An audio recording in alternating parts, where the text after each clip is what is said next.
kebijakan itu baik, tapi protes karena kenyamanannya terganggu. Itu kalau gampangannya kakean alasan gitu. Kita jangan bilang target 2030 misal, sisa waktu 6 tahun, bilangnya nggak gitu. Kita masih punya 6 tahun buat berubah. Pasti ada waktu. Ya, seperti ada tugas gitu ya, deadline, dosen gitu. Kalau kemudian ada alasan bahwa kita seperti itu karena pertama fasilitas public transportnya nggak bagus, Solo bagus banget loh. Iya, di Solo udah Luar biasa, pernah lu coba? Jangan-jangan belum, bosku malah belum. BST sudah ada kan kebetulan praktikal Karena praktikum.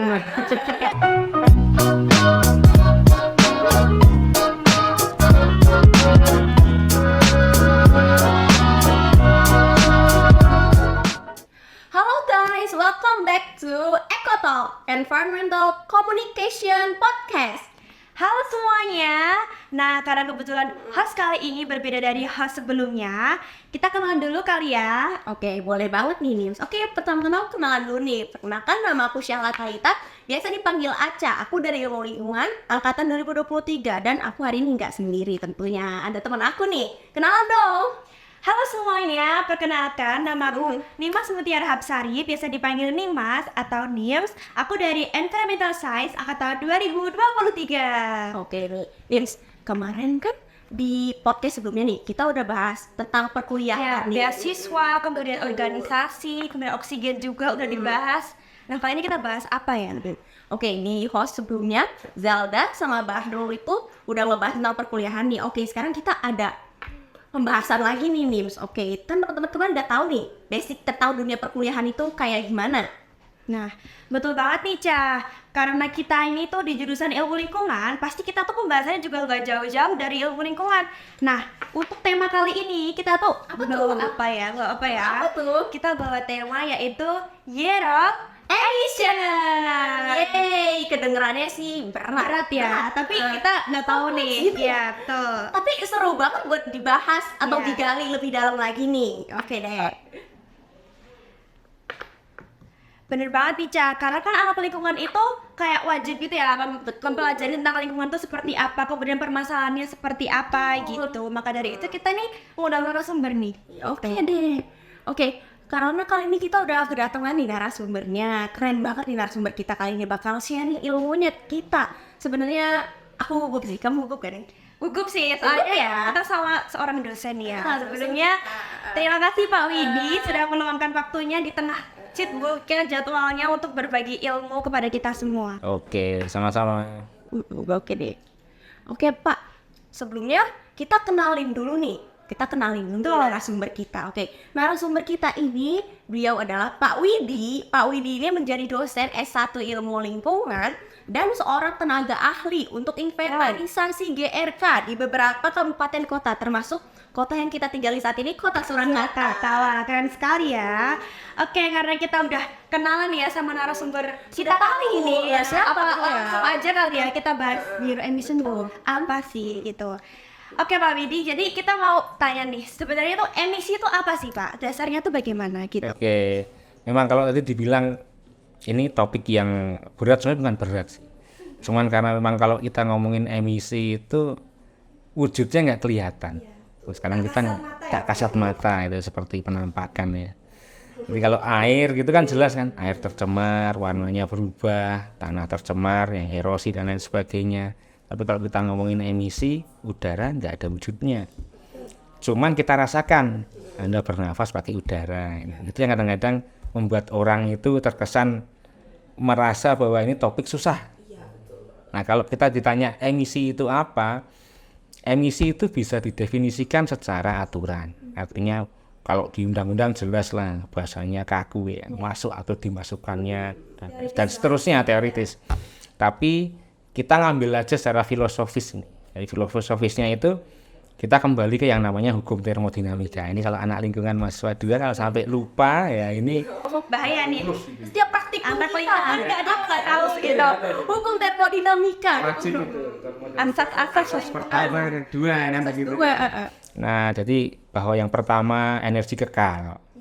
Kita gunakan energi itu masih ada. Tapi kemudian kita masuk yang kedua, bahwa setiap penggunaan energi tidak ada yang 100% efisien atau efektif. Ada entropi. Emisi ini entropi, tetapi dia terjadi di matranya, kita bilang adalah udara. Jadi dia merupakan hasil penggunaan energi untuk kegiatan yang sifatnya natural. Anda bernafas, natural. Respirasi di tumbuhan tanaman natural, maupun yang dia adalah sifatnya kegiatan sosiokultur manusia, industri, transportasi, yang kemudian dia adalah sisa yang tidak tergunakan.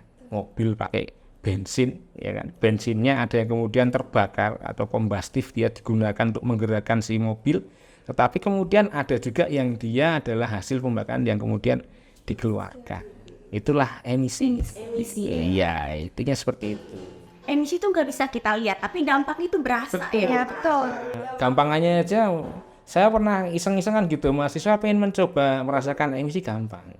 Anda masuk aja ke garasi, kemudian dari luar, ya motor dipanasin, nanti lama-lama pingsan. Iya, betul. Tapi jangan dicoba. Iya, dicoba. Betul, oke deh. Tadi udah dibahas nih tentang emisi dasarnya. Tapi biasanya kalau bahas emisi ini kadang suka ada tentang zero emission. Ya, topik yang lagi hangat-hangat ya, hangat-hangat ya, itu hangat banget. Zero emission itu sebenarnya apa sih, Pak? Oke, zero emission itu kalau secara istilah ini kurang. Jadi kurangnya kenapa? Kalau kita baliknya ke zero emission, jadi kata-katanya kan zero emission, nol emisi. Kembali ke yang pertama tadi, maka emisi nol tidak mungkin. Makanya kemudian di depan zero emission ada tambahan net zero emission. Jadi iya, ada netnya. Iya. Tapi bukan buat main bulu tangkis, bukan buat main pingpong. Nah, net ini adalah artinya bersih. Bersih itu artinya apa? Bahwa net zero emission berarti adalah upaya manusia, atau sekarang bukan cuma kalau kita bilang manusia single ya, tapi dia upaya dari institusi, entah itu perusahaan, bahkan sampai negara, untuk bagaimana mereka bisa menekan si emisi sehingga tidak melampaui daya tampung dari lingkungan. Itu yang penting. Atau ada juga istilah yang menyatakan bahwa net zero emission adalah bagaimana cara supaya emisi yang dihasilkan ini setara dengan kemampuan untuk alam ini untuk menyerap si emisi. Siapa yang bisa menyerap kan gitu. Sebelum Anda tanya, tak jawab duluan. Iya, menyerap tuh apa aja sih Pak yang bisa menyerap? Nah, nanti kalau nunggu Anda tanya, durasinya habis. Siapa penyerapnya? Iya. Siapa penyerapnya? Secara natural, kita punya banyak mekanisme penyerapan yang biasanya akan masuk dalam sebuah konsep carbon budget namanya. Carbon budget, ya baru ya, ini ada istilah baru. Tidak baru, ada di dalam. Di iPhone, ya, carbon budget. Betul, jadi carbon budget itu yang paling besar sebetulnya adalah laut. Laut. Air itu adalah matra yang memang dia punya kemampuan untuk menangkap karbon, entah secara natural ataupun karena adanya berbagai macam biota di dalamnya. Karena mereka menggunakan si karbon itu.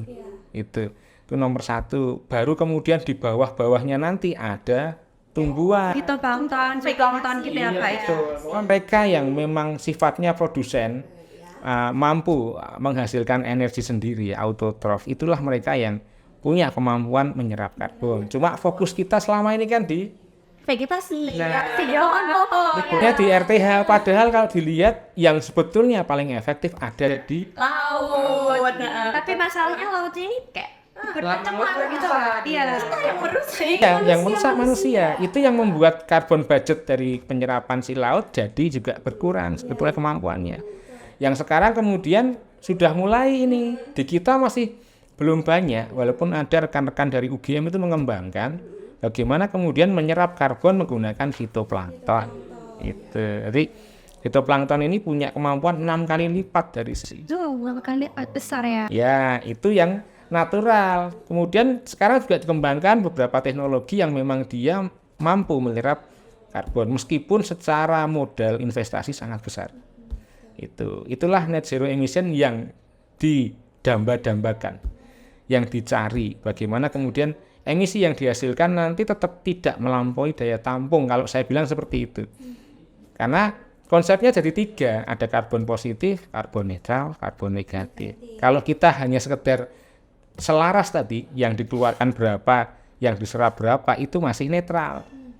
Yang bagus adalah ketika kita nanti bisa memberikan nilai tambah ke si karbon, dari karbon negatif. Artinya karbon yang dikeluarkan ditangkap kemudian dirubah menjadi energi sehingga si penghasil tadi tidak perlu energi yang baru. Itulah nanti konsep karbon netral. Karbon netral. Ya. Menarik kan teman-teman? Jadi kita tuh malah lupa yang nomor satu ini tadi ya, laut. Laut. Jadi kayak laut itu ternyata malah jadi sumber yang paling gitu, di penyerapnya.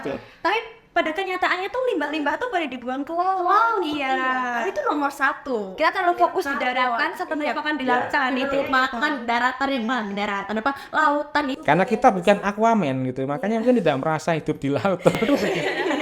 Tapi darat dulu aja ya. Yang bisa kelihatan dan kita Tempat menapakan kita kaki. Ya. Kaki kita. Ya, tempat kita hidup. Betul. Nah, jadi apakah emisi itu benar-benar bisa amal sih, Pak? Tapi kalau melihat dari asas lingkungan tuh enggak ya, Pak ya? Jadi kalau kita, ya kalau Anda potong hanya zero emission ya enggak bisa. iya, benar. Tapi kalau tadi ke net zero, itu masih ada kesempatan. Itu kan secara teori. Realitanya bahwa kita masih mencatat bahwa sampai dengan saat ini gitu ya. Saya ambil saja dari yang terjadi di beberapa kabupaten kota yang saya juga menginventarisasi GRK, itu nilainya GRK naik terus. Ketika kita sebetulnya sudah punya target untuk menurunkan si GRK.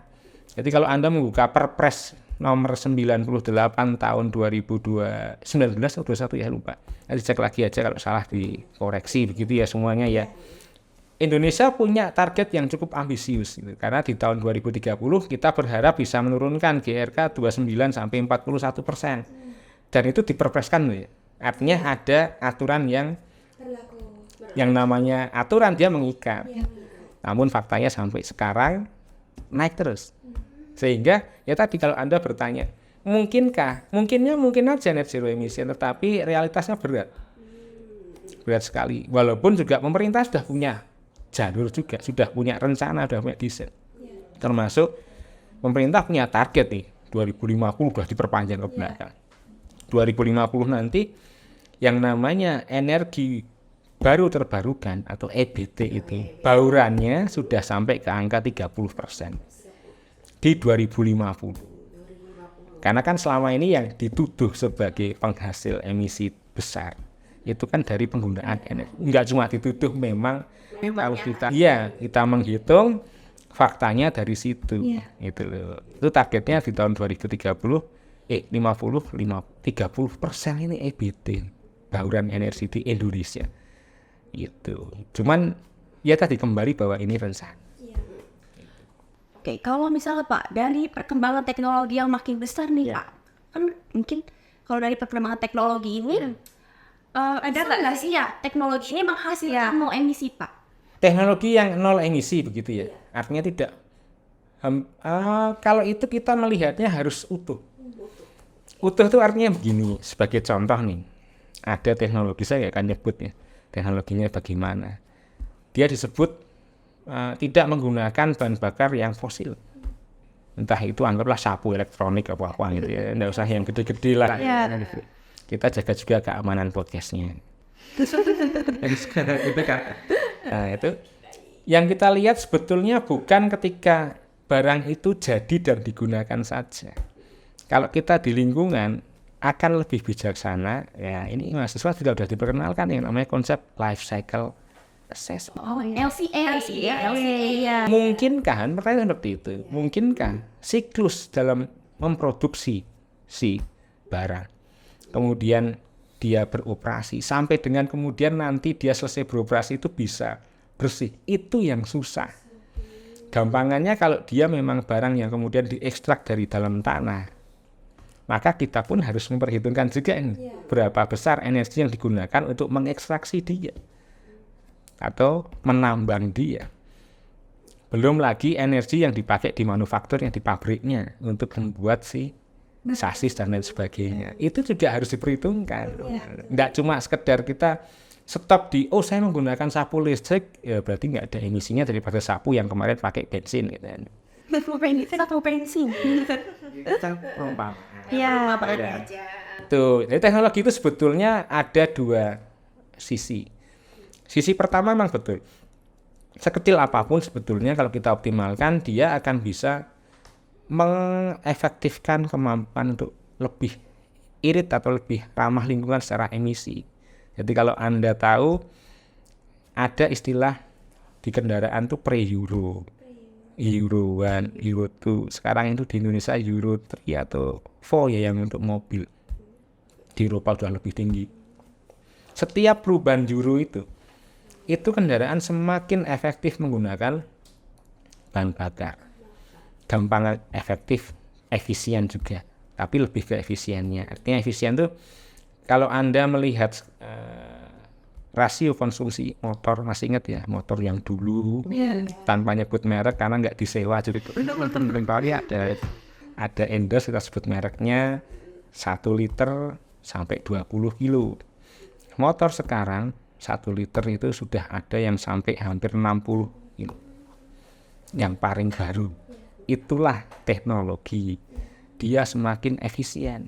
Artinya emisi yang dihasilkan semakin kecil kan? Kecil. Karena kan dulu setiap 20 kilo isi. Iya, betul. Oh, itu sisi yang pertama. Sisi yang kedua, dengan kondisi seperti itu, dengan nanti kemudian pembelian juga semakin mudah karena ada kesejahteraan manusia, maka yang muncul yang namanya Jevons Paradox atau paradok ketika kemudian teknologi yang awalnya ditujukan untuk memitigasi masalah lingkungan itu malah kemudian membebani karena dia termultiplikasi, yaitu berlipat keberadaannya di alam. Nah, kalau dulu misalnya kita pernah punya mobil yang ramah lingkungan dengan harga yang juga ramah, itu ya. Kalau dengan sebelumnya satu keluarga anggaplah beli mobil yang dianggap kurang ramah lingkungan lebih mahal, yang mewah-mewah itu 500 juta dapat satu. Mobil itu satu cuma 100 juta. Itu akan memicu, apalagi tawarannya tadi lebih irit. Itu memicu masyarakat untuk membeli. Akhirnya di jalan yang cuma muncul satu mobil jadi 5. Disitulah teknologi kemudian membuat beban ini semakin besar. Jadi ada dua sisi. Nah terus kemudian bagaimana ya? Berarti teknologi tidak bisa berjalan sendiri. Ya kan? Harus ada regulasi. Ya, regulasinya. Nah, bagaimana pemerintah menerapkan regulasi? Regulasi akan sia-sia kalau tidak ada peran serta dari masyarakat. Ya, itu aspek pertama. Termasuk juga nanti bagaimana memeratakan teknologinya. Sekarang Anda di Jawa dimanjakan dengan teknologi. Anda bergerak ke Papua. Sama. Kita bisa lihat kayak gimana. Anda di luar negeri nanti amin gitu ya. Iya, amin. Ke Jepang, Ya. ke Amerika, ke daerah Eropa, Korea. Mereka punya teknologi yang bagus. Sistem yang oke. Tetapi apakah sistem yang sama ditemukan di Burundi? Di Afrika? Ya, tunjangannya kelihatan ya, Pak. Ada tunjangan teknologi. Padahal kalau kita kembali ke bagaimana mitigasi lingkungan, harusnya semua ini kan sama-sama sinkron. Itu. Ketika satu nggak sinkron, maka sumber dari sini nggak terkendali. Gitu. Dan di negara-negara itu partisipasi masyarakat pada program-program untuk menurunkan emisi ini sudah bagus. Di Jepang, di kota besar ya, tapi kota kecilnya infonya juga sebetulnya hampir sama-sama aja. Itu masyarakat lebih suka jalan kaki atau menggunakan public transport. Gitu. Rentangnya luar biasa. Sampai seperti itu masih sampai sepadat itu mereka rela antri. Itu rela antri, bahkan kalau Anda lihat di beberapa dokumenter di YouTube dan lain sebagainya, Anda akan melihat betapa mereka sudah mikirkan ruginya itu sampai rugi waktu. Jadi ada pekerja yang kemudian daripada saya capek naik kereta, lebih baik saya kemudian ngekos meskipun hanya di dalam ruang game. Betul. Nah, itu sebetulnya kalau kita lihat ada kesadaran juga di situ. Di mana kemudian penjualan kendaraan pribadi tidak setinggi di sini. kalau kemudian ada alasan bahwa wah kita seperti itu karena pertama fasilitas public transportnya nggak bagus, Solo bagus banget loh. Iya, di Solo udah Sudah luar biasa, makanya coba jangan-jangan belum Solo malah belum. BST sudah ada kan kebetulan praktikal Karena praktikum. tapi kalau mau itu juga praktikal Di Solo itu Pak pemerintah Surakarta itu harus mendapat apresiasi juga karena memang secara public transport Anda lihat BSD kita itu bagus sekali. Bagus, kemudian nyaman. Iya banget. Yang kedua juga aman juga karena di setiap BSD saya tahu ada CCTV. CCTV benar. Pembayaran tidak bisa cash Iya sudah digital ya. cashless ya. Iya. Sehingga petugas itu udah nggak bisa lagi ngutip-ngutip. Pungli itu hampir nggak ada. Termasuk smart city nggak sih Pak? Ya, Anda bisa mengakses, ini sambil iklan ini enggak Bapak. Iya. Jadi di aplikasi itu ada teman bis ya Bang. Ya teman harus iya. Tidak pantau, bahkan kalau Anda naiknya di halte yang di Slamet Riyadi ada display digital. Anda tahu posisinya di mana sih bis. Kurang nyaman apa? Apalagi sekarang feedernya, angkot-angkotnya baru semua. Iya, tapi baru semua. Kemarin kita di Desov itu juga. Ya, tapi beda kan dengan di Jepang. Di Jepang itu penuh terus. Di beberapa kota-kota maju itu angkutan umum sudah. Tapi di Solo kalau Anda amati, mungkin juga nanti bisa jadi idenya riset mahasiswa ini. Ya. Kalau Anda amati betapa BSD kita itu fluktuasi kapasitas penumpangnya atau mungkin penumpang yang naik ya, rasio kepadatannya itu sangat-sangat tinggi gitu loh. Ada jam-jam di mana dia penuh. Tapi ada jam sama sekali tidak ada. Saya berangkat tadi, saya ketemu beberapa angkot itu kosong nyatanya. Di dalam saya itu nggak ada orang sama sekali. Artinya padahal masih di jam yang artinya transport itu kan dibutuhkan. Iya, selalu dibutuhkan sekali. Tidak hanya oleh pelajar, mereka yang bekerja gitu kan. Nah, di kita itu yang masih banyak pelajar. Padahal tadi kualitas oke, harga juga oke. Itu juga yang nggak standar, murah malah. Iya, murah. Dan itu masih ada diskon untuk pelajar sama mahasiswa. Tapi kan memang tadi unsur partisipasi publiknya yang masih kurang. Makanya kalau Anda tanya bagaimana teknologi, ya tadi ada dua sisi dan dia tidak bisa berdiri sendiri. Jadi saling oke, kita jadi bahas transportasi seru juga ya. Kompleks itu ya. Ke situ ya. Kita balik lagi nggak sih ke topik utama teknologi ini? Iya. Kalau teknologi itu kan masih berhubungan dengan ekonomi ya Pak ya. Nah, adakah jangka panjang ekonomi sendiri itu dari penerapan net zero emission ini begitu? Dampak ke ekonomi sebetulnya lebih ke kenapa kok kemudian kerap kali net zero emission itu kan masalah isu lingkungan ya. Iya. Nah, isu lingkungan kan kerap kali benturannya dengan ekonomi. Karena memang dampak ekonominya itu sebetulnya cenderung ke intangible. Intangible itu artinya adalah dampak yang tidak bisa kita rasakan langsung. Jangkanya itu nanti panjang, tapi kita udah merasa. Merasa itu artinya di perubahan iklim. Perubahan iklim kan dampaknya ke ekonomi juga. Ada beban yang harus ditanggung ketika bencana hidrometeorologinya itu tambah sering gitu kan kejadiannya. Ada banyak hal yang ditanggung oleh manusia sekarang dan itu juga otomatis memberikan beban tambahan di ekonomi, tidak hanya di ekonominya si perusahaan, tidak hanya di ekonominya negara gitu ya, anggarannya pemerintah kabupaten kota, tetapi juga pada ekonomi masing-masing individu. Mau nggak mau emisi itu tidak semua kemudian dampaknya ya hanya ke perubahan iklim kegiatan, tapi juga ada yang langsung menyasar ke kesehatan. Contoh debu aja partikulat. Iya, partikulat. Akhirnya ya di beberapa wilayah kota itu penyakit yang kemudian sering muncul adalah ISPA. Itu ekonomi. Iya. Ekonomi lagi yang terdampak tapi lebih ke ekonominya si keluarga tadi, masyarakat. Pemerintah kemudian juga harus menutup itu. Jadi kalau dibilang apakah kemudian ada pengaruhnya, cuman memang dia tadi cenderungnya intangible. Artinya memang sebuah perusahaan itu dan paradigmanya ketika berinvestasi pada beberapa teknologi yang zero emission nantinya, itu mereka tidak mendapatkan keuntungan langsung yang besar. Bahkan mungkin ada sedikit tambahan beban anggaran karena memang teknologinya masih mahal. Gitu kan. Meskipun sekarang pemerintah sudah punya yang namanya economic instrument juga. Jadi instrumen ekonomi adalah bagaimana tadi kepentingan lingkungan tadi kemudian diimplementasikan pada instrumen yang sifatnya akan berpengaruh ke perekonomian mereka. Entah itu ada eco-label. Jadi mungkin ada nanti perusahaan yang sudah punya eco-label di produknya itu bisa lebih menjual si produk sampai ke Eropa dan punya mungkin harga lebih mahal. Lebih mahal. Iya, itu sudah mulai berjalan. Bahkan kemarin yang terbaru yang saya tahu bahwa ada beberapa yang tidak bisa diterima produknya di luar karena mereka tidak punya kejelasan terkait dengan pendataan emisinya. Hanya masalah inventarisasi. Iya. Sehingga mulai kebingungan lah mereka mencari ahli-ahli yang memang bisa membantu menghitung. Dan kemudian nanti akan memitigasi supaya si emisi bisa ditekan. Itu udah mulai seperti itu. Kan pengaruh ini ke tembak langsung kayak gitu. Iya, betul. Misalnya Anda beli produk pakaian gitu. Ada yang lebih mahal dan dia memang karena ada labelnya.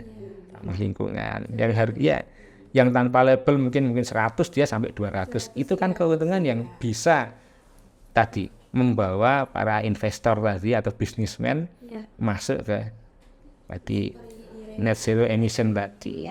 Seperti itu. So pengen tahu nih Pak, kalau sektor industri nih, bagaimana sih sektor industri ini dapat bertransformasi untuk mencapai net zero emission itu? Oke, transformasi ke net zero emission di industri itu sebetulnya dari pemerintah sudah tidak kurang-kurang nih. Artinya sekarang ada kewajiban untuk melaporkan emisi itu ada. Jadi harus dilaporkan.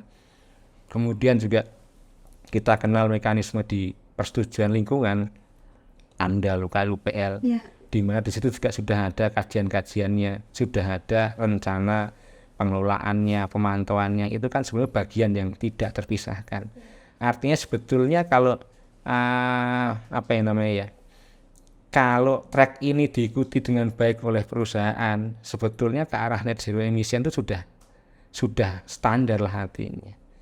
Apalagi kalau perusahaan kemudian punya banyak inisiatif lagi untuk bagaimana membantu itu. Ada yang kemudian mereka berinvestasi ke penyediaan konservasi di hutan dan lain sebagainya. Gitu. Sekarang sudah ada bursa khusus buat karbon, kan perdagangan karbon dan lain sebagainya. Kalau mereka mau lebih intens masuk ke situ, itu semakin oke. Jadi standar saya sudah bisa kalau mereka ngikutin dengan mekanisme yang disediakan oleh pemerintah ketika awal mendirikan ada persetujuan lingkungan dan lain sebagainya. Itu sebenarnya udah standarnya di situ. Cuman kadang-kadang yang jadi masalah kan ketika itu diimplementasikan dari dokumen tadi diawasi dengan baik tidak, itu nomor satu. Mekanismenya jalan tidak di masyarakat pun juga sebetulnya masyarakat itu tidak hanya pasif loh ya, pasif. Jadi masyarakat itu juga punya kewajiban untuk aktif ikut mengawasi. Kalau ada masalah diadukan lah ke DLH dan lain sebagainya. Nah kalau itu semua jalan bisa industri masuk ke situ. Itu yang untuk terkait dengan operasionalnya, belum lagi dengan terkait bagaimana dia misalnya ini mengelola tentang pekerjanya, ya, yang mungkin naiknya hanya kendaraan pribadi, mungkin disediakan bis karyawan, itu juga sebenarnya bagian juga yang penting. Karena seperti kita tahu kan pekerja pabrik kadang ratusan, dan mereka membawa kendaraan pribadi, dihitung aja sehari berapa emisinya, sebulan berapa, setahun berapa besar. Itu dilakukan berkurangnya cukup besar juga. Besar signifikan. Daripada kemudian merubah si pekerja jadi robot kan kasihan pekerjanya. Kekurangan lapangan pekerjaan juga. Pengaruh kayak ekonomi lagi. Iya, ekonomi lagi. Artinya memang ada sensitivitas yang tinggi antara si lingkungan sama ekonomi. Dan kadang-kadang itu yang membuat beberapa langkah ke net zero emission itu tersendat-sendat. Kalau itu kemudian bisa dihilangkan, keraguan dari pemilik modal juga hilang. Ada kombinasi antara instrumen yang mandatori dengan instrumen yang tadi ekonomi. Itu jalan, saya pikir ya meskipun berat ya, kalau kita ambil realistis tuh dengan kondisi sekarang GRK kita masih terus naik. Kemudian efektivitas penurunan juga jujur juga belum semua daerah itu bisa sampai 100% sesuai target. Ini kan dibikin target. Sekarang kita kenal pembangunan daerah PDRK, pembangunan daerah rendah karbon. Jadi setiap daerah tuh sudah harus punya yang namanya rencana aksi untuk menurunkan si GRK di 5 tahunan biasanya. Semua sektor Mbak, ada industri, sampahnya itu, sampai penggunaan lampu itu ada. Cuman capaiannya memang tidak sama di semua daerah. Artinya kan memang problematika si kenaikan emisi ini masih cukup berat ya. Tapi ya masih ada kesempatan, namanya masih ada waktu ya. Kita jangan bilang target 2030 misal, sisa waktu 6 tahun, bilangnya nggak gitu. Kita masih punya 6 tahun buat berubah. Masih ada waktu. Ya, seperti Anda tugas gitu ya, deadline, dosen gitu ya. Kalau masih tinggal 3 hari, jangan bilang tinggal 3 hari.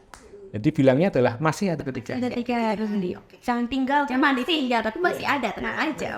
Tadi sebenarnya kan kita udah bahas tentang energi terbarukan juga. Terus transportasi ramah lingkungan apa? Itu sejauh mana sih implementasi serta tantangannya, Pak? Oke, kalau Untuk penerapannya. energi terbarukan, ya kalau kita bilang kita sudah punya jalur yang jelas tadi. Ada perencanaan di 2050 30% rencana. Tapi secara realitas kan Anda bisa melihat bahwa masih ke atas. Itu aja implementasinya. Begitu pula dengan transportasi ramah lingkungan. Saya pikir saya berpegang pada bahwa untuk menekan si GRK emisi itu jalur yang terbaik adalah kita mutus sumber. Bukan ketika dia sudah berjalan kita mikir gimana turunkan, itu tidak bisa, susah gitu. Itu kemudian memaksa masyarakat buat, atau mungkin dari pihak akademisi dan lain sebagainya termasuk industri, buat bagaimana mikir bisa jalan dengan mobil pribadi tapi diturunkan, susah gitu. Tetapi sumbernya selama ini misal transport ya, selama ini adalah sumber masalah di jumlah mobil pribadi, ya bagaimana menekan itu. Tapi faktanya tadi pemerintah sudah memberikan fasilitas, contoh BST gitu ya, feedernya kan udah ada kan, itu udah ramah lingkungan loh. Bahkan sekarang yang terbaru di Jakarta yang saya tahu sudah banyak juga public transport mereka yang berubah bahan bakarnya. Betul. Ya kan, jadi gas kan. Satu itu banyak ya, Mas. Ada yang listrik, ada yang gas. Ya, ada itu Ibaratnya kan combo kan, double kan. Sudah dia public transport dengan kemampuan memuat penumpang yang besar, bahan bakarnya ramah lingkungan. Meskipun kalau kita tarik lagi listriknya dari mana nggak tahu nih gitu kan. Cuman ya kita anggap itu niatnya oke. Iya. Di Solo juga akan diterapkan seperti itu, tapi masalahnya tadi loh, udah ada fasilitasnya, tetapi mau tidak masyarakatnya berpartisipasi. Itu yang lagi-lagi kan harus dipersiapkan, nggak cuma dikritisi. Bagaimana mempersiapkannya gitu ya.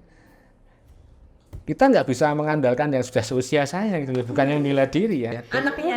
Anak muda, mereka yang sekarang masih SD, bagaimana kemudian bisa berubah. Iya, dia harus diedukasi sejak dini. Makanya itulah yang namanya implementasi teknologi. Teknologi itu cenderung diarahkan sebagai mitigasi, yaitu teknik untuk menurunkan resiko. Harus diimbangin dengan adaptasi. Jadi peningkatan kapasitas adaptif. Bagaimana caranya adik-adik Anda gitu ya, yang anak SD, SMP, ya minimal itu, mungkin kalau kita dulu zaman saya itu teman-teman saya tidak ada yang kemudian naik Gojek, belum ada Gojek soalnya dulu, atau dijemput orang tua itu sedikit. Kami sepeda, ontel. Walaupun rumah kami jauh dari sekolah gitu ya. Saya dulu SMP itu ngontel bolak-balik 14 km. Kadang-kadang saya sore balik lagi karena saya ikut di organisasi gitu. OSIS gitu kan. Ya. Tapi tidak ada yang mengeluh dengan itu. Asik ya, asik. Itu. Orang tua tidak ada yang khawatir. Tapi sekarang saya mencoba beberapa kali diskusi gitu, tak pancing-pancing kalau pas ada FGD, ada kekhawatiran tentang safety, ya kan. Anakku nyebrang jalan gimana, anakku kok piye dhewean di naik transportasi umum, itu yang kondisi Cepet. sebuah barrier yang rupanya berbeda. Padahal dulu ya tadi oke aja jalan kaki, Seru. masih ngalami nggak ada, tapi di zaman saya begitu nyepeda yang dekat ya jalan kaki. Nah, Transportasi juga nggak sebanyak Jarang belum berkembang sekarang juga lagi. ya sebetulnya kalau motor sudah beberapa keluarga punya jelas ya, motor lah minimal. Tapi kalau kita ngomong public transport itu belum ada. Belum ada meskipun Solo ini kota yang sebetulnya kalau kita lihat sejarahnya Solo, Anda bisa lihat Anda beberapa buku literatur tentang Surakarta itu, Solo adalah kota modern yang termasuk paling awal di Indonesia. Dari dulu sudah kenal bis, sudah kenal taksi, itu dari dulu. Jadi kalau kita bilang, padahal dulu Solo belum banyak transportasi publik, itu agak salah juga. Iya. Bahkan dulu kita jalankan yang bis tingkat itu, Anda mungkin belum pernah tahu sejarahnya. Ada bis tingkat jalan di Solo, di London itu. Iya. kalau kayaknya aduh merek gitu. Nggak pernah dengar. Bis tingkat ada dulu. Dulu dia beroperasi bukan sekedar bukan sekedar bis wisata. Sekarang kan Werkudara itu kan bis wisata. Iya kan? Dulu bukan bis wisata. Dia jalan sebagai public transport. Waktu itu. Jadi kalau dibilang ketinggalan dulu enggak juga. Cuman kok di kota yang lain memang belum ada seperti sekarang. Jangankan sekarang lah, dulu. Sekarang aja beberapa kabupaten enggak punya loh public transport. Iya.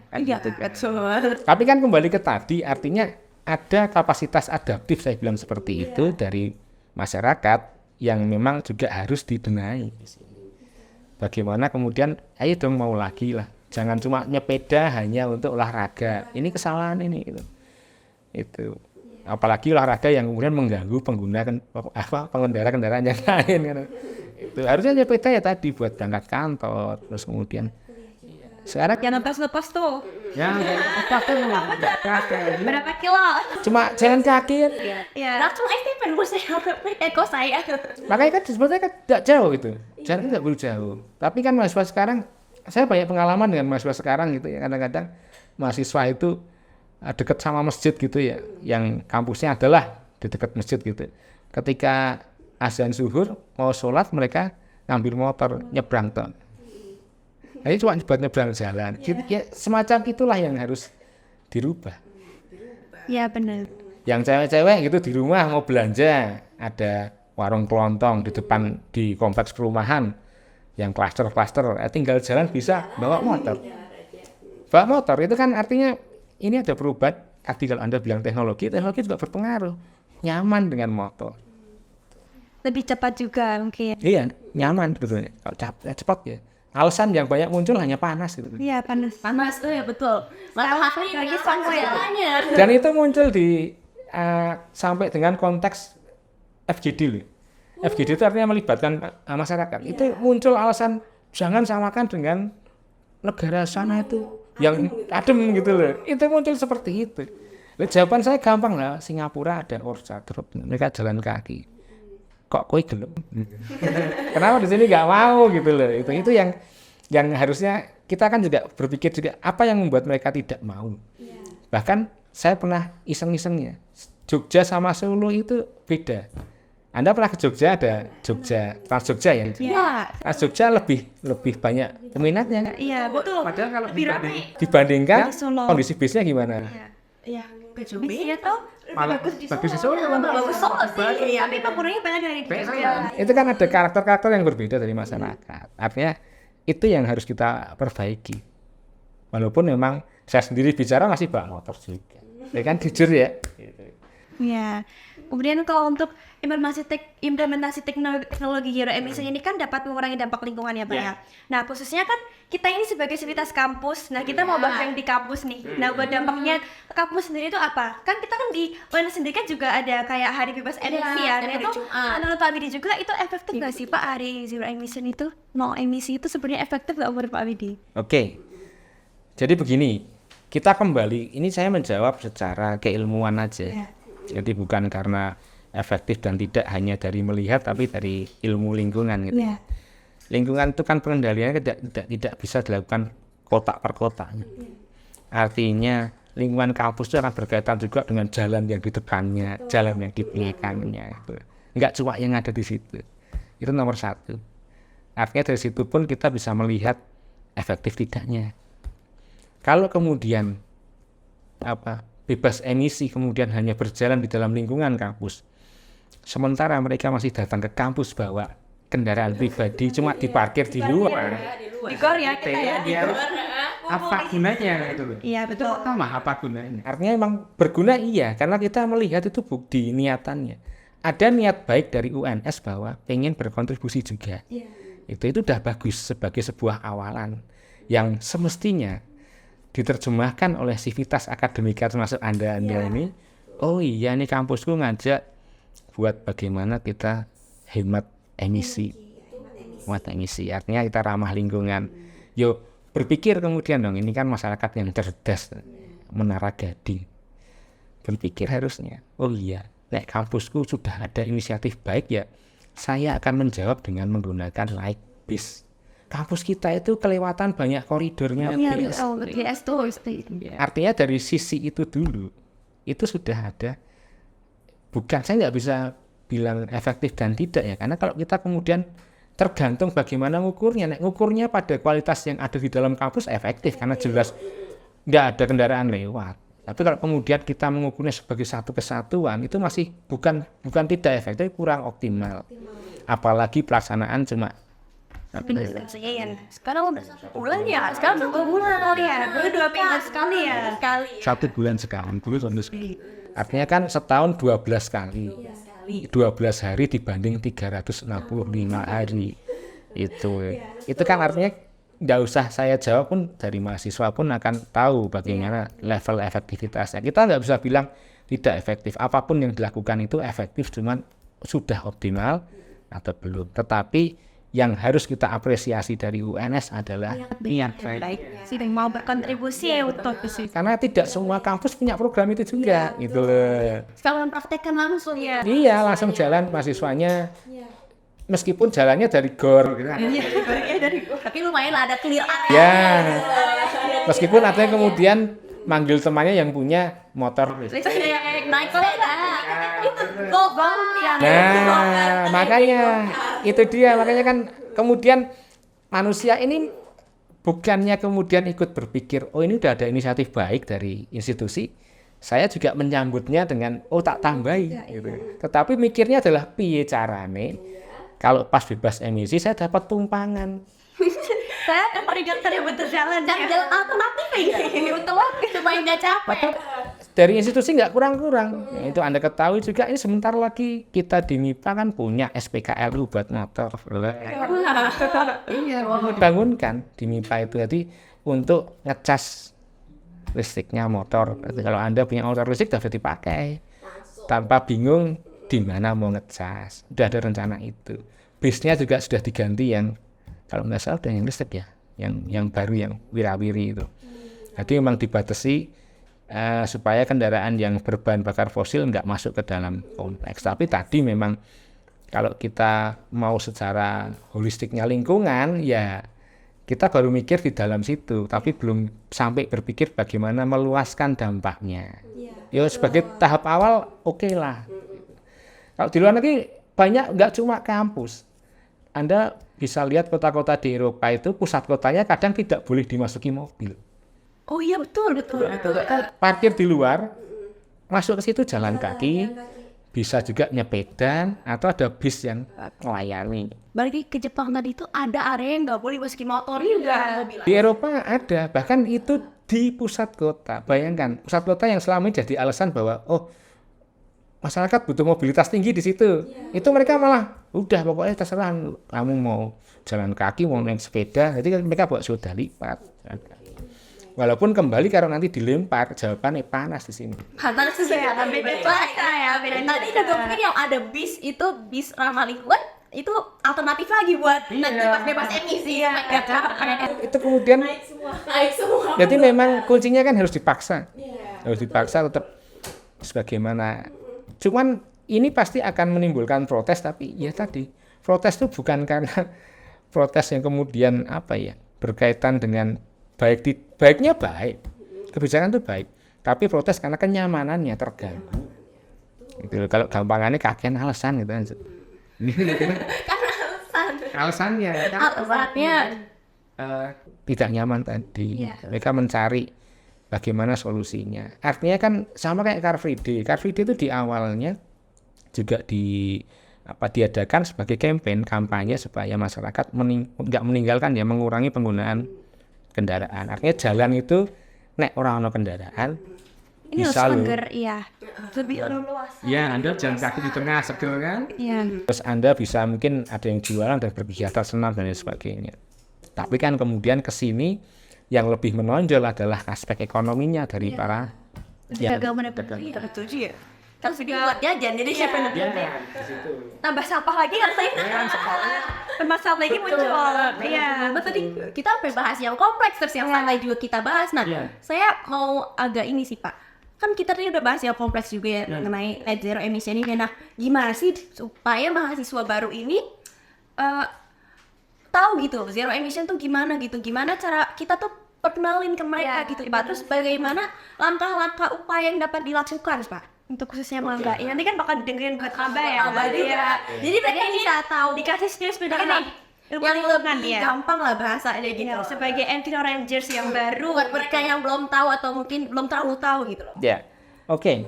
Saya pikir kalau sekarang kita mau membandingkan lokasi yang emisinya rendah dan tinggi sebagai kesadaran diri nyaman, orang akan merasa nyaman-nyaman saja. Di Solo pun kita nyaman-nyaman saja dengan kondisi yang sudah lumayan macet ya, nyaman aja. ya walaupun panas. Ketika Anda membawa mereka ke kota sama ke pegunungan, sama aja nggak ngaruh buat mereka. Seger-seger ya seger pas di sana pas pikniknya aja. Tapi sebetulnya adalah kesadaran itu harus juga dibangun kan dengan kita nampilkan sekarang bagaimana dampaknya. Dampak udah terasa loh. Anda udah tiap kali selalu bahasanya Jawa tuh sampai. Anda selalu mengeluh. Oh, mengeluh sampai Hambat. Temperatur atau suhu yang panas. Itu kan sebenarnya dampak dari perubahan iklim. Meskipun masih juga yang membantah ya. Kemudian bencana hidrometeorologi yang semakin itu yang harus ditampilkan ke mereka sebagai satu kesadaran. Bahkan kalau mau melihat lagi, kita punya banyak sekali website sekarang, Anda cari aja bisa, di mana website itu bisa menunjukkan bagaimana proyeksi di 10 tahun ke depan. Sampai dengan kan dulu muncul Jakarta itu air lautnya akan naik sampai Iya. Oh iya betul. Tahun lagi tenggelam, tahun lagi itu buat 2030. tampilkan, jadi yang sedih-sedih itu yang ditampilkan ke mereka. Dan memang caranya menampilkan bukan dengan kuliah, dengan konvensional. Kampanye di Instagram dan sebagainya itu lebih efektif, apalagi kalau bisa bikin video-video yang memang bisa masuk langsung ke mereka, mengakses mereka. Itu nomor satu, itu yang Bagaimana sampai dia dengan visual juga ya. baru nanti kan kemudian ada konklusi bagaimana cara kita kemudian beradaptasi, bagaimana. Karena kalau saya bilang memitigasi perubahan iklim sekarang ya bisa, tapi udah agak telat juga. Yang bisa kita adaptasi sambil kita jangan sampai ini kebablasan. Nanti targetnya adalah net zero emission tadi. Itu kalau caranya gimana nih? Maba ini adalah mereka yang masih relatif mudah dikendalikan. Dikendalikan, masih bisa dibentuk seperti kalian dulu di awal. Anak SMA datang, tidak mungkin lah 100% itu semuanya bandel, tidak mungkin. 1-2 bandel kan. Yang lainnya pasti akan manut sama tingkatnya, takut gitu dan sebagainya, bawaan SMA-nya. Ya tinggal Anda kemudian harus bisa membuat program yang langsung menggerakkan mereka ke bertindak tadi ramah lingkungan. Actionnya ya Pak. Misalnya sekarang selama kegiatan apa namanya? Dulu ospek namanya. Iya, KKMB. KKMB itu tidak boleh menggunakan Sedangkan kendaraan harus jalan gitu mungkin ya. bis. Bis ya. Ada bis, ada jalan kaki, terserah. Nyepeda kalau punya silahkan. Monggo. Iya. Nanti juga mungkin diajak juga, ayo bareng-bareng gitu. Jadi pertama mungkin biarkan dulu, kemudian diajak, ayo bareng-bareng seperti di praktikum. Naik. Mereka merasa dulu nyaman. Caranya gimana tuh? Oh, seperti ini. Karena memang tidak semua pendatang di Solo ini tahu caranya naik BSD loh. Iya. Bahkan mungkin tahu caranya parkir aja nggak semua loh sekarang ya. Di mall kan nggak ada cash sekarang. Oh iya, di skate atau pakai cash gitu. Itu. Setelah itu baru Anda bikin kewajiban. Dan itu kalau bisa nggak cuma di PKKMB, misalnya praktikum ILD hari Sabtu, ke sini harusnya pakai bis. Itu bisa dilakukan. Atau mungkin di hari apa yang mereka tidak terlalu padat, kampus harus naik bis loh. Itu yang saya dulu pernah nyoba yang naik bis siapa tak kasih nilai tugas langsung 85 gitu. Satu orang tuh ini. Iya, harus sekalian itu. Udah itu ya. Soalnya praktek langsung juga dia. Ada dalam praktek yang udah ada inisiatif langsung. Yang dekat sini mungkin bisa dikoordinasi di titik-titik kumpul gitu ya, di kos-kos kan dengan kakak tingkatnya. Ayo jalan kaki sama saya. Iya. Iya. Banyak juga ya ternyata ya. Next time aku naik jalan aja deh. Dari nol. Kita action yang memang dia itu langsung mengurangi dari sumber. Jangan hanya action yang memang sifatnya itu bukan mengurangi sumber tapi mengurangi sesuatu yang udah keluar itu susah. Iya. Selama ini kan kita penghijauan, nanam tanaman gitu. Tapi mereka nggak nge-action gitu loh. Masalahnya apa yang kita tanam tadi butuh waktu untuk optimal. Sementara percepatan dari degradasi lingkungan akibat tindakan manusia tadi itu lebih cepat. Gitu loh. Kita antisipasi misalnya menyediakan nih tanaman berapa dengan perkiraan serapan karbon 100 ton per tahun gitu. Ternyata pertumbuhannya yang awalnya diperkirakan setahun 100 ton, tahun depan udah 150. Artinya kan problemnya adalah di sumbernya. Iya, di sumbernya. Tapi kalau kita ngajak mereka langsung action di situ, ya artinya kita langsung mengurangi source-nya. Gitu. Itu yang diniatkan UNS tadi. Source-nya yang dipotong, betul sudah. Cuman sayangnya tadi itu hanya berlaku di dalam kawasan kampus. Kalau kemudian itu berlakunya misalnya semua aktivitas akademika wajib, jadi wis ora ono parkir-parkiran yang jenuh. Anda parkir di depan situ, di mana? Di belakang hukum itu. Oh iya. Digembok itu mobil. Iya, digembok sama disub karena nggak boleh parkir. Jadi kerja sama di sub. Pokoknya mobil di situ parkir silahkan Anda gembok. Dendonen, kapong itu. Jadi satu hari itu mereka akan berusaha naik. Kalau sepeda boleh parkir sepeda yang diperbolehkan sepeda ontel. Gitu. Yang lainnya harus naik BST. Kalau itu dilakukan, wah itu optimal meskipun hanya 1 bulan sekali dampak. Karena kadang-kadang kita nggak berpikir loh, Anda masuk parkiran saat bebas emisi itu kadang menimbulkan kepadatan di lampu merah belakang itu sama depan. Ngantri. Iya. Karena kan nggak perlu tuh depan kan, nunggu dulu di belakang. Oh iya betul juga ya. Ya ketika mobil itu semakin lambat, emisi itu tambah besar gitu loh. Kan dia berhenti kayak udah berhenti nggak dimatiin lagi. Mobil kan nggak bisa dimatiin, naik motor ada idling di situ. Iya, ada idling stop. Ya idling stopnya bisa lebih hemat. Itu juga ya, artinya kalau kita mikir memitigasi sesuatu itu memang harus semua. Makanya saya bilang konsep LCA dan lain sebagainya. Itu yang paling efektif. Walaupun bukan berarti salah kalau Anda cuma memitigasi dari kondisi transport yang ada, itu nggak masalah. Tapi memang yang bagus, yang efektif adalah jika itu bisa ditarik dari sebuah siklus. Ya, oke. Berlanjutan ya, banyak banget nih. Ya. Banyak banget. Iya, dari industri, kemudian ekonomi, teknologi terbarukan, dan Transportasi. Betul. Insight juga buat maba. Iya, tuh Mama tuh dengerin ya. Berarti nanti programnya siap-siap ini maba ini. Program baru nih tak ada. BST dari programnya. Ya. Aduh, akhirnya kita sampai di penghujung acara nih, Pak. Ya udah sampai.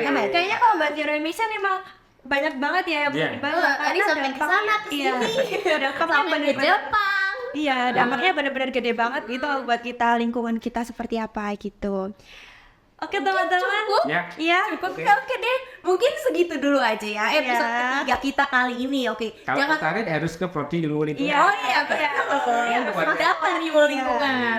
Kita naik Atau BST. ikuti, Iya. kita punya banyak webinar, Iya, kita betul. punya seminar juga, acara-acara seperti itu. Termasuk podcast Dari juga. Bima juga, Iya. ya kan? Nah itu bisa. Banyak diikuti. platform yang bisa diikutin gitu. Betul. Oke deh, kita mungkin pamitan dulu kali ke teman-teman. Tapi sebelum kita pamitan, aku mau kasih tahu kalian, jangan lupa share podcast ini dan tag IG Imapsili. Iya, pantengin terus episode kita selanjutnya ya. Oke, sebelumnya terima kasih Pak Widi sudah. Terima kasih banyak Pak Widi Iya. ilmunya yang luar Terima kasih udah diundang ke biasa. podcast. Selanjutnya. Podcast keren. Gimana ya? Kalau saya keren relatif, podcastnya keren. Oh, podcastnya keren. Boleh, Pak, boleh. Alhamdulillah lagi. Oke deh, jangan lupa follow dan subscribe Himapsili di Spotify dan di YouTube biar kalian gak ketinggalan updatean terbaru dari kita. Iya. Oke deh. Cukup sekian. Aku Aca. Aku nih Mas. Ada di kamera dulu gitu. Iya, aku nih Mas. Aku Dan kembali Aca. ya. Dan Belum pamit ini kita, ada Pak Widi pamit undur diri. Sampai jumpa lagi semuanya. Dadah. Sampai ketemu di episode selanjutnya.